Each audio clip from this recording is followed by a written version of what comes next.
Rada bi vam povedala zgodbo. Zgodbo, ki je napisala številne nove zgodbe.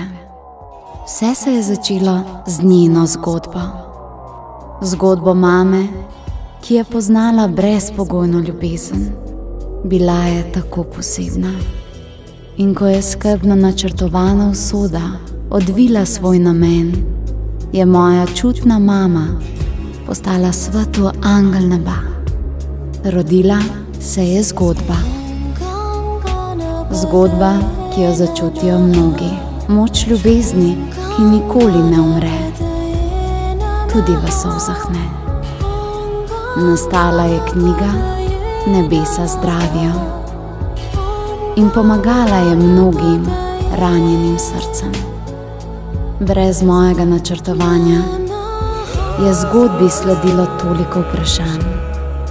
Človeških vprašanj. Nebesa so odgovorila.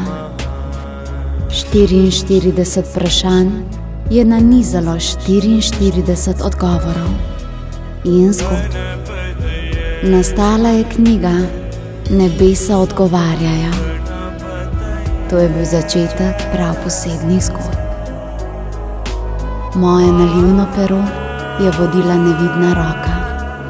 Ljubezen je bila vsak dan močnejša in luč je ugledalo 33 nebeških biserov. Zakladnica nebes, ki bo mnogim spremenila pogled nase in na svet.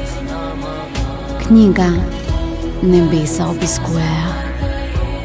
Ves ta čas, toliko besed in toliko zgodb, brez da bi vedela, zakaj mi jih je dano slišati, zakaj mi jih je dano deliti, a toliko zgodb.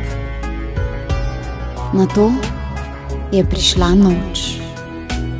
Obiskala so me nebesa, v roke so mi skrbno položila novo ljubezen.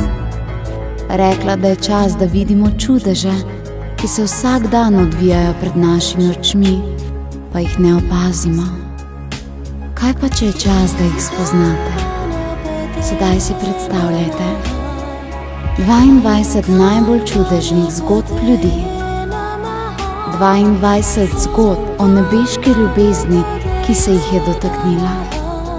22 zgodb, ki vas ne bodo pustile ravnodušnih. 22 zgodb o popolni ljubezni.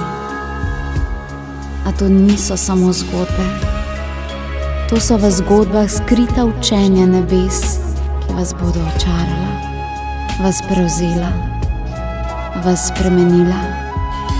In ker se je vse začelo z njeno zgodbo, zgodbo moje nebeške mame, z veseljem napovedujem.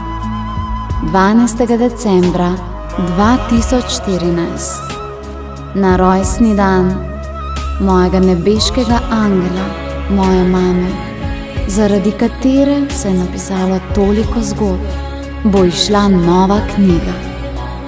Z veseljem predstavljam. Nebesa pripovedujejo. 22 čudežnih zgodb. 12. december, predpraznični čas.